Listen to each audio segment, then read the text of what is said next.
बच्चों देखते हैं क्वेश्चन नंबर 37। क्वेश्चन में क्या दिया है कि एक वेसल है जिसका वॉल्यूम है वी नॉट और उसके अंदर क्या है, आइडियल गैस है। आइडियल गैस का प्रेशर है पी नॉट और टेम्परेचर है टी। तो इस चीज को लिख लेते हैं हम लोग। तो देखो, suppose this is a vessel. इस वेसल का वॉल्यूम कितना है, वी नॉट है। और time T is equal to zero पे देखा जाए तो time T equal to zero पे, time T equal to zero पे जो प्रेशर है वो कितना है, पी नॉट। और टेम्परेचर जो है वो कितना है, temperature is equal to T. ठीक है, टेम्परेचर को आप ऐसे लिख सकते हो, ठीक है, टी ही लिख लो। अब क्या बोला जा रहा है क्वेश्चन के अंदर, क्वेश्चन में बोल रहा है कि टेम्परेचर तो कांस्टेंट रखना है अपने को और एयर को बाहर निकालना है। ठीक है, air is being pumped out at a constant rate. What is rate at which air is being pumped out? तो dv by D T is equal to R. इस रेट से हम लोग एयर को पंप कर रहे हैं।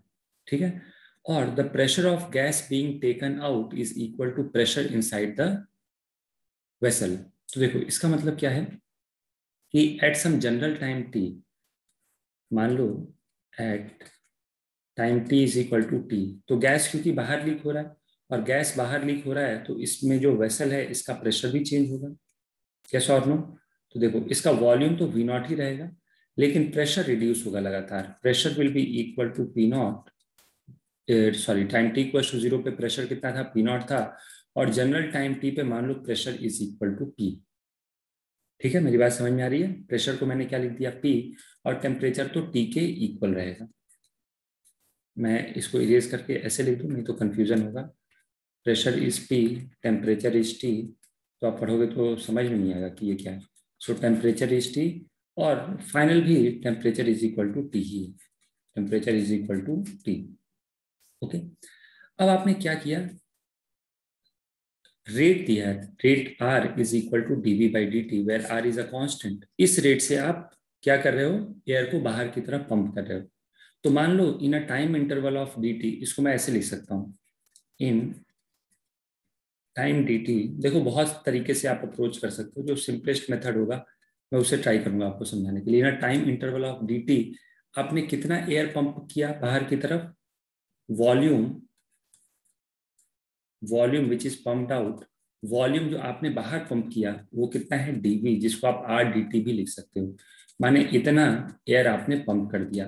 इसका प्रेशर कितना था, इसका जो प्रेशर था, क्योंकि ये काम आपने time T equal to T पे किया है, this is done at general time T, तो प्रेशर क्या होगा, जनरल पी होगा। तो कोई पूछे कि कितने मोल्स आपने बाहर निकाल दिए, so number of moles pumped out, number of moles, sorry, this is number of moles pumped out, pumped out। तो ये कितना पम्प्ड आउट हो जाएगा, pressure into volume upon R T.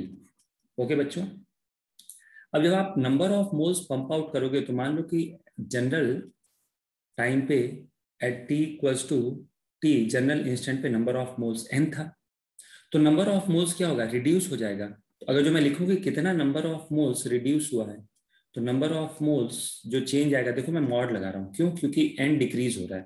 तो मैं पहले आपको ये समझाता हूँ कि कितना मोल बाहर निकला, it is P D V by R T. अब जितना मोल बाहर निकला, क्या मैं बोल सकता हूँ कि उतना ही मोल कम होगा? यस। तो ये नंबर ऑफ मोल्स एन था, तो क्या इसमें एक चेंज आएगा, change will be D N. और क्योंकि एन कम हो रहा है, देखो ना, क्योंकि एयर बाहर की तरफ लीक हो रहा है तो number of moles will decrease, therefore D N will be negative. तो क्योंकि डी एन नेगेटिव है तो इसके लिए मैं एक ऐसा साइन लगा लेता हूँ, D N will be equal to minus P D V upon R T. क्या मेरी बात समझ में आई? अब डीवी की जगह आप क्या लिख लो, माइनस पी, डीवी की जगह लिख लो R D T upon R T. T याद रखना, टी कांस्टेंट है, आर कांस्टेंट है, और यहाँ पे जो पी है वो लगातार चेंज हो सकता है। ठीक है, तो अब यहाँ पे समझने का प्रयास करो। यहाँ पे पी वेरिएबल है तो पी को अपने को गायब करना पड़ेगा किसी तरीके से। This implies D N will be equal to क्या मैं P लिख सकता हूँ? P will be nRT upon V। Pressure क्या हो जाएगा? It will be nRT upon V। अगर जनरल इंस्टेंट पे मैं प्रेशर लिखूं तो this will be nRT upon V nought. Okay, where n is number of moles at general time t। तो चलो यहाँ पे सब्स्टिट्यूट किया जाए, nRT RDT upon V nought, this is RT। RT से RT कैंसिल हो गया, तो this is minus n RDT upon V nought. तो क्या यहाँ से मैं number of moles as a function of time t निकाल सकता हूँ? यस। ओके, हम लोग थोड़ा अलग डायरेक्शन में आ गए। क्वेश्चन में प्रेशर बोला था, तो कोई दिक्कत नहीं, आप नंबर ऑफ मोल्स निकाल लो, वहां से प्रेशर भी आ जाएगा। तो dn क्या करना है मुझे? n को लेफ्ट साइड में लेके आना है। This will be minus r upon V not T. Okay बच्चों, अब क्या किया जाए?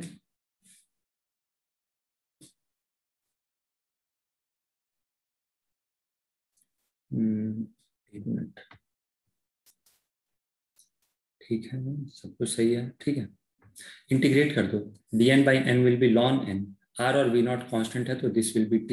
लिमिट क्या रखोगे? टाइम t इक्वल टू 0 पे number of moles was n nought. n nought आप निकाल सकते हो, this will be p nought v nought by R T.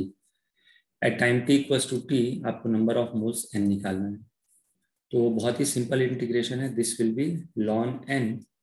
Okay, this is minus r v not into t।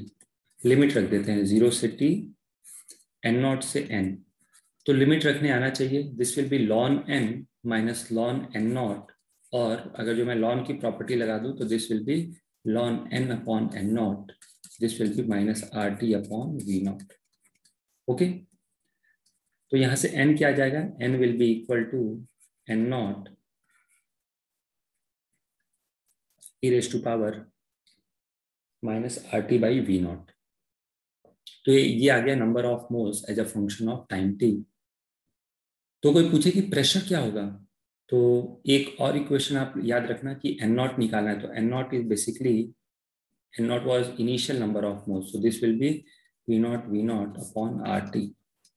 Okay, तो अगर जो मुझे pressure लिखना है एट जनरल टाइम टी, तो प्रेशर जो होता है वो क्या होता है? N R T by V nought होता है, N R T by V nought, ये होता है प्रेशर का फॉर्मूला। तो चलो सब्स्टिट्यूट किया जाए, तो एन की वैल्यू रख दो यहाँ पे, N naught R T upon V naught E raise to power minus R T by V naught. अब ध्यान से देखना, N R T by V naught, sorry N naught R T upon V naught, इस equation से देखो आपको directly समझ में आ जाएगा कि this term is basically P naught. तो P is equal to P naught E raise to power minus R T upon V nought, और यही आंसर दिया गया है। ओके, तो this was part A. Part B में क्या पूछा जा रहा है? In part B, the time taken before half of the original gas is pumped out, half of the original gas is pumped out. तो दो तरीके हैं, आप एन वाला एक्सप्रेशन भी यूज कर सकते हो, you can use this expression. यहाँ पे फाइनल मोल को क्या कर दो? n बाई 2 कर दो। तो in case B, final number of moles will become n naught upon 2, this will be the value of n। और टाइम निकालना है तो यहाँ से सब्स्टिट्यूट कर दो, E raise to power minus R T upon V not. Okay, तो जब आप सॉल्व करोगे इसको ऐसे लिख सकते हो, 2 raise to power minus 1 is equal to E raise to power minus R T upon V nought.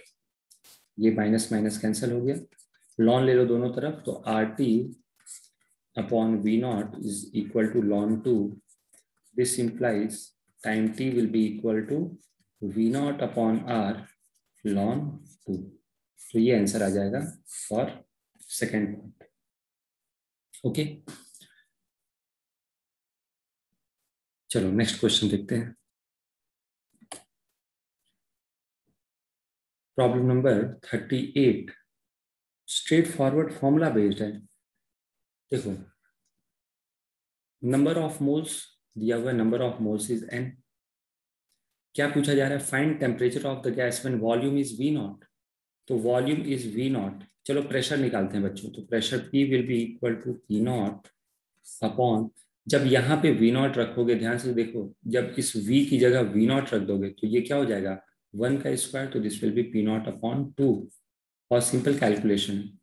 तो प्रेशर पता चल गया, वॉल्यूम पता चल गया, नंबर ऑफ मोल्स पता चल गया, तो टेम्परेचर क्या हो जाएगा, टेम्परेचर होता है पीवी अपॉन एन आर। तो ये हो जाएगा P nought V nought by 2, N is 1 और आर की जगह आर लिख दो। तो ये तो बिल्कुल स्ट्रेट फॉरवर्ड क्वेश्चन हो गया कि temperature will be P nought V nought by 2 R. मैं फिर से रिपीट कर देता हूँ, जब वॉल्यूम वी नॉट है आप प्रेशर निकाल लो, प्रेशर वॉल्यूम पता चल गया और नंबर ऑफ मोल्स क्वेश्चन में दिया है, तो टेम्परेचर आप डायरेक्टली निकाल सकते हो। Next question, so that internal energy of air treated as ideal gas contained in a room remains constant as temperature changes between day and night। तो देखो किसी रूम में क्या होता है, हमें अज्यूम करना है कि रूम का जो गैस है वो विंडोज के थ्रू या जो भी वेंटिलेटर है उसके थ्रू एक्सचेंज हो सकता है, गिवन कि एटमॉस्फेरिक प्रेशर कांस्टेंट रहता है। मतलब प्रेशर मुझे कांस्टेंट अज्यूम करना है, प्रेशर इज कांस्टेंट। तो इसको दो तरीके से आप समझ सकते हो, दो तरीके से आप प्रूव करके दिखा सकते हो कि इंटरनल एनर्जी कांस्टेंट रहता है। कैसे, ध्यान से सुना मेरी बात को। Suppose this is a room, okay. अब ये नॉर्मल अंडरस्टैंडिंग जो आप सोचते थे ना कि नंबर ऑफ मोल्स फिक्स कर देंगे, यहाँ पे ऐसा नहीं होगा। अगर जो देखो होता क्या है कि जैसे ही आप टेम्परेचर बढ़ाते हो, हीट देते हो, टेम्परेचर राइज होते ही प्रेशर बढ़ जाता है, लेकिन यहाँ पे बोल रहा है प्रेशर कांस्टेंट अज्यूम करना है। तो टेम्परेचर बढ़ेगा तो प्रेशर कांस्टेंट कैसे रहेगा, एक्चुअली वेंटिलेशन जहां से होगा वहां से एयर लीक आउट होगा, मतलब नंबर ऑफ मोल्स चेंज होगा। और आप अगर जो थोड़ा सा दिमाग लगाओगे तो number of moles will decrease. तो यहाँ पे याद रखना कि प्रेशर को मुझे कांस्टेंट रखना है, pressure of the room is constant, ठीक है। और ऑब्वियस सी बात है वॉल्यूम इज ऑल्सो कांस्टेंट, क्योंकि मुझे किस में डील करना है, सिर्फ उस गैस में डील करना है जो रूम के अंदर है। तो pressure is constant, volume is constant. इसका मतलब क्या मैं बोल सकता हूं कि PV is equal to N R T. Pressure भी कांस्टेंट है और वॉल्यूम भी कांस्टेंट है, इसका मतलब left hand side is constant, therefore right hand side will also be constant. अब देखो एयर में मिक्सचर होता है, मोनो एटॉमिक भी होता है, डाई एटॉमिक भी होता है, लेकिन मुझे मोनो और डाई एटॉमिक का कॉन्सेप्ट अभी तक नहीं पता है, क्योंकि हम लोग वो स्पेसिफिक हीट कैपेसिटी में कवर करते हैं। तो आप सबको गैस को मोनो एटॉमिक ही मान लो, डाई भी मान सकते हो, मिक्सचर भी मान सकते हो, ठीक है। तो लेट अस से कि इट कंटेन्स मोनो एटॉमिक, ऐसा होता नहीं है, डाई एटॉमिक होता है मैक्सिमम।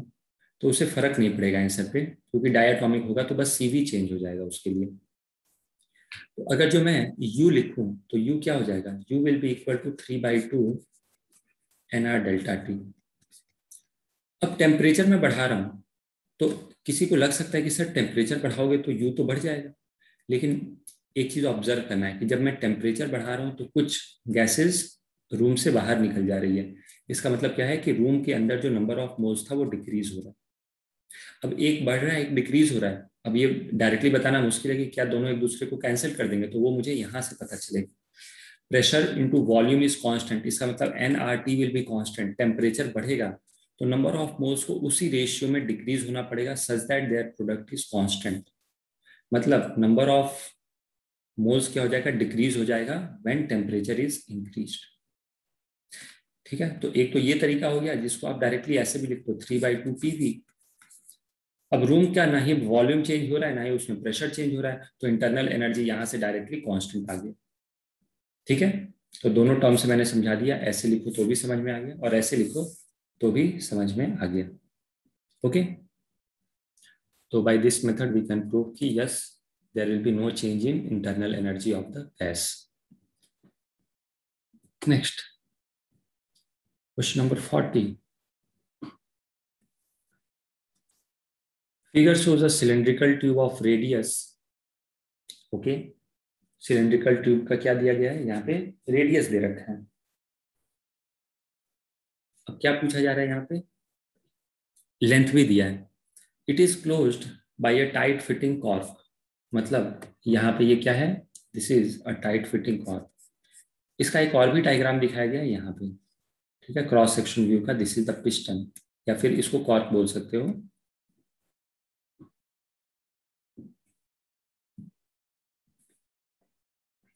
कोफिशिएंट ऑफ फ्रिक्शन दिया हुआ है, mu is given 0.2, initial pressure दिया है 1 atm, इनिशियल टेम्परेचर दिया है 300 केल्विन। अब आपने क्या किया, ट्यूब को स्लोली हीट करना शुरू किया। जब आप जैसे जैसे आपने हीट किया तो 600 केल्विन पे क्या हो गया, 600 केल्विन पे ये जो कैप लगा हुआ है, जो कॉर्क का कैप लगा हुआ है, या जो पिस्टन का काम कर रहा है, बेसिकली पिस्टन नहीं बोलेंगे, उससे आपने गैस को कन्फाइन करके रखा हुआ है, तो कॉर्क क्या हो जाता है, वो बाहर निकल जाता है। अब क्वेश्चन में क्या दिया गया है, क्वेश्चन में दिया गया है कि let dn denote magnitude of normal force on length dl, मतलब dl लेंथ पे इतना नॉर्मल फोर्स लग रहा है, कितना नॉर्मल फोर्स लग रहा है dl लेंथ पे। देखो अगर जो एक छोटा सा लेंथ लोगे dl, देखो यहाँ पे ये क्वेश्चन में दिखाया भी गया है कि अगर जो एक लेंथ लोगे dl, मुझे लेंथ के टर्म्स में डील कर रहे हैं, एरिया वाइज नहीं, तो इफ लेंथ इज dl तो उस पर कितना नॉर्मल फोर्स लग रहा है, उस पर नॉर्मल फोर्स लग रहा है dn। ओके, अब आपसे पूछा जा रहा है कि dn/dl की वैल्यू क्या है, तो बेसिकली यहां से पूछा normal force per unit length कितना लग रहा है। ठीक है, अच्छा यहाँ पे एक चीज और समझना, यहाँ पे टोटल नॉर्मल फोर्स नहीं पूछ रहा है, क्योंकि अगर जो नॉर्मल फोर्स पूछेगा तो दिक्कत क्या होगी। देखो मैं आपको डायग्राम ड्रॉ करके दिखाता हूँ, ये जो कॉर्क है उसका शेप ऐसा है, ओके, और जो नॉर्मल फोर्स लग रहा है इस पे, ठीक है, अगर मैं इसका डायग्राम ड्रॉ करूँ तो सारे नॉर्मल फोर्स ऐसे लग रहे हैं। अब इन सारे नॉर्मल फोर्स अगर जो पूछेगा कि नेट नॉर्मल फोर्स, तो वेक्टर एडिशन करोगे वो तो जीरो आ जाएगा। तो बेसिकली क्वेश्चन में वो इंटेंसिटी पूछना चाहता है, नॉर्मल फोर्स की इंटेंसिटी क्या होगी। तो उसने क्या किया, यहाँ पे ऐसे पूछ दिया गया कि per unit length normal force कितना लगेगा। तो यहाँ पे अब ध्यान से देखो होगा क्या, मैं फ्री बॉडी डायग्राम ड्रॉ करके दिखाता हूँ। ऑलरेडी यहाँ पे डायग्राम तो ड्रॉ किया हुआ है, चलो मैं फिर से ड्रॉ कर देता हूँ पिस्टन का।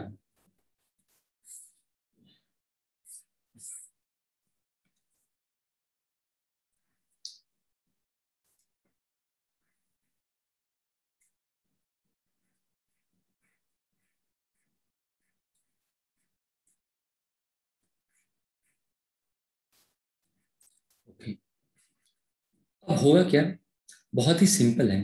आपको दिख रहा है कि इनिशियल प्रेशर कितना है, थोड़ा दिमाग लगाना, कैलकुलेशन में आपको समझा देता हूँ। इनिशियल प्रेशर कितना है, 300 केल्विन पे, ध्यान से देखना, 300 केल्विन पे प्रेशर है 1 atm, तो 600 केल्विन पे क्या हो जाएगा, प्रेशर विल बी 2 atm।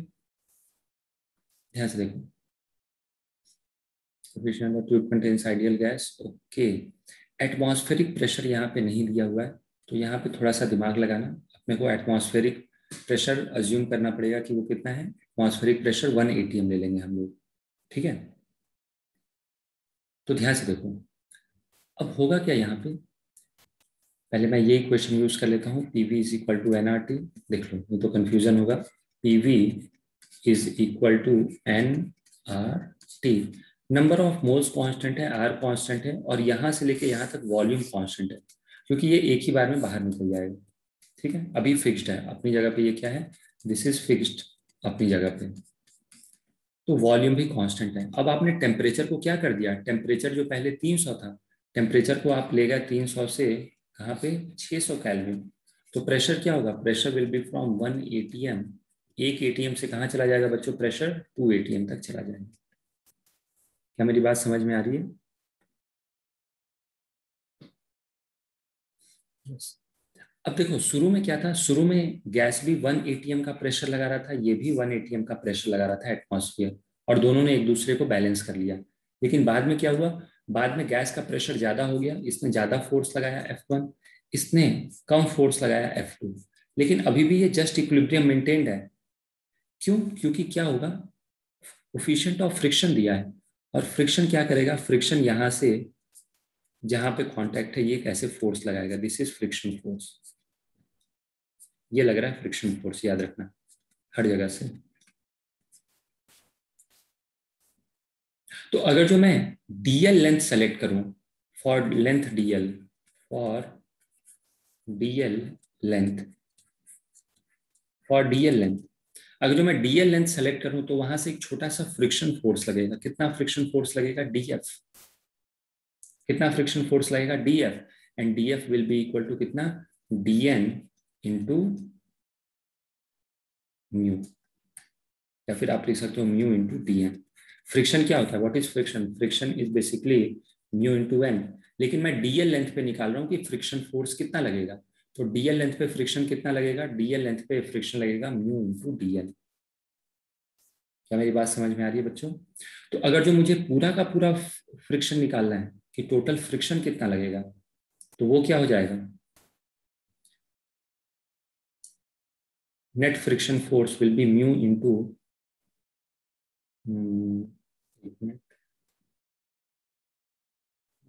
बाकी सब सही है और कहीं कोई गलती नहीं हो रही है? एक मिनट मैं देख लेता हूँ। Let dn denote the magnitude of normal force exerted by a small length dl। तो ये मैंने dl पे निकाल दिया कितना फोर्स लगा, dl पे इतना फ्रिक्शन लगा, तो 2 पाई r पे फ्रिक्शन कितना लगेगा, दिस इज फ्रिक्शन फोर्स, याद रखना this is friction force acting on एक dl लेंथ। तो अगर जो मैं बोलूं कि पूरा का पूरा फ्रिक्शन फोर्स अगर जो मुझे चाहिए, तो मुझे 2 पाई r पे निकालना पड़ेगा। तो आप यहाँ पे क्या करोगे, यूनिटरी मेथड लगा दोगे कि डीएल लेंथ पे फ्रिक्शन फोर्स कितना लगा, डीएफ, तो यूनिट लेंथ पे कितना लगेगा, डीएफ अपॉन डीएल। तो 2 पाई आर पे कितना लगेगा फ्रिक्शन फोर्स, तो 2 पाई आर पे friction force acting will be equal to DF into 2 pi R into DL, ये हो जाएगा। Therefore friction force, friction force, देखो यही डिफिकल्ट पार्ट था, यही आपको समझना है। मैं फिर से रिपीट कर देता हूँ, डीएल लेंथ पे कितना नॉर्मल लगा, डीएन लगा, क्वेश्चन में दिया। तो फ्रिक्शन कितना आता है, F is equal to mu into N. तो यहाँ पे मैंने डीएफ निकाल लिया छोटे से लेंथ पे। जैसे देखो मैं यहाँ पे डायग्राम दिखा देता हूँ, छोटे से लेंथ पे क्या होगा, एक फ्रिक्शन फोर्स लगेगा ऐसे, मैं रेड कलर का मार्कर यूज करता हूँ, दिस विल बी डीएफ। अब ये जो डीएफ है वो डीएल लेंथ पे लग रहा है, तो 2 पाई आर पे कितना लगेगा, तो वो यूनिटरी मेथड लगाया मैंने, और यूनिटरी मेथड लगा के मैंने निकाल लिया कि इतना फ्रिक्शन फोर्स लगेगा। किस पे लगेगा, पूरे लेंथ 2 पाई आर पे लगेगा। तो चलो अब वैल्यू लिख दी जाए, तो total friction force F is basically equal to DF into 2 pi R DL. Okay, अब डीएफ ऑलरेडी आपने निकाला था शुरू में, this is DF, so this is mu dn, तो वैल्यू रख दो mu dn, तो this is 2 pi radius r into mu into dn upon dl। और अपने से क्वेश्चन में यही पूछ रहा है, dn अपॉन dl, कैलकुलेट हो जाएगा। तो यहाँ पे चलो फ्री बॉडी डायग्राम में ये जो सारे छोटे छोटे फ्रिक्शन लग रहे हैं, इनका एक नेट सम मैं दिखा देता हूँ बाई एफ। अब जस्ट जब ये निकलने वाला होगा, तो ऐसे में जस्ट निकलने से पहले all the 3 forces will be balanced, बोलो। तो चलो यहाँ पे फ्री बॉडी डायग्राम एक बार फिर से बना देता हूँ मैं इस पिस्टन का।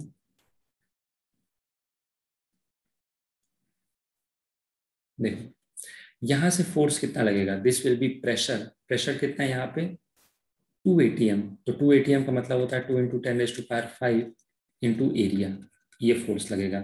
यहाँ से कितना फोर्स लगेगा, 1 atm प्रेशर है, तो दिस इज 10⁵ इंटू एरिया।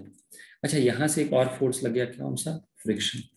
अब इन तीनों फोर्स को अगर जो मैं बैलेंस करूं, तो क्या मैं लिख सकता हूं कि friction will be 10⁵ into area, बोलो बच्चों, यस। चलो फ्रिक्शन की वैल्यू लिखते हैं, 2 pi R mu dn by dl, 2 pi R mu dn upon dl, सही है, 2 pi R mu dn upon dl। 10⁵, what is area of the piston, तो area of the piston होता है पाई are square, तो ये हो गया पाई आर स्क्वायर। पाई ने पाई को मारा और एक आर ने एक आर को मार दिया, so what is dn by dl, dn upon dl यहाँ से कितना आ जाएगा 10⁵ r upon 2 mu, this is 10⁵। r की वैल्यू क्या हो जाएगी, क्वेश्चन में दिया है r की वैल्यू दिया 20 सेंटीमीटर, तो 20 सेंटीमीटर मतलब 20 upon 100 into 2 into mu, mu is 0.2, तो 2 अपॉन 10, ओके, कैलकुलेट कर लेते हैं। 200 कैंसिल हो गया, तो दिस इज 10⁵ आंसर आ गया 10⁵2।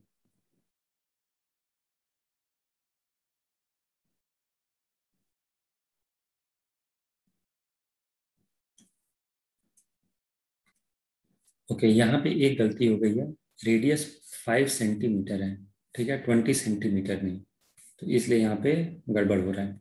तो रेडियस को हम लोग दोबारा सब्स्टिट्यूट करेंगे 5 सेंटीमीटर। तो यहाँ पे गड़बड़ कर दी हम लोगों ने, रेडियस को फिर से दोबारा लिख देते हैं, 10⁵5, रेडियस इज 5 सेंटीमीटर, मैंने 5/100, ओके, इंटू 2, और म्यू की वैल्यू क्या हो जाएगी, म्यू की वैल्यू हो जाएगी 0.2, ओके, दैट इज 2/10। तो ये वैल्यू कितनी आ जाएगी, कैंसिल हो गया, तो इस 10 से 10 जाएगा, तो this is 5 × 10⁴/4/4। What is 5/4, this is 1.25 into 10⁴, और यूनिट क्या जाएगा, ऊपर नॉर्मल फोर्स है, नीचे लेंथ है, तो दिस विल बी न्यूटन पर मीटर। तो रेडियस सब्स्टिट्यूट करते टाइम अपने को r = 5 लेना है, लेंथ के डेटा से कोई मतलब नहीं है, ठीक है। बाकी ये क्वेश्चन में इस चीज़ पे ध्यान देना है, इसी पार्ट में बच्चों को परेशानी होती है कि कैसे फ्रिक्शन फोर्स लिखा जाए।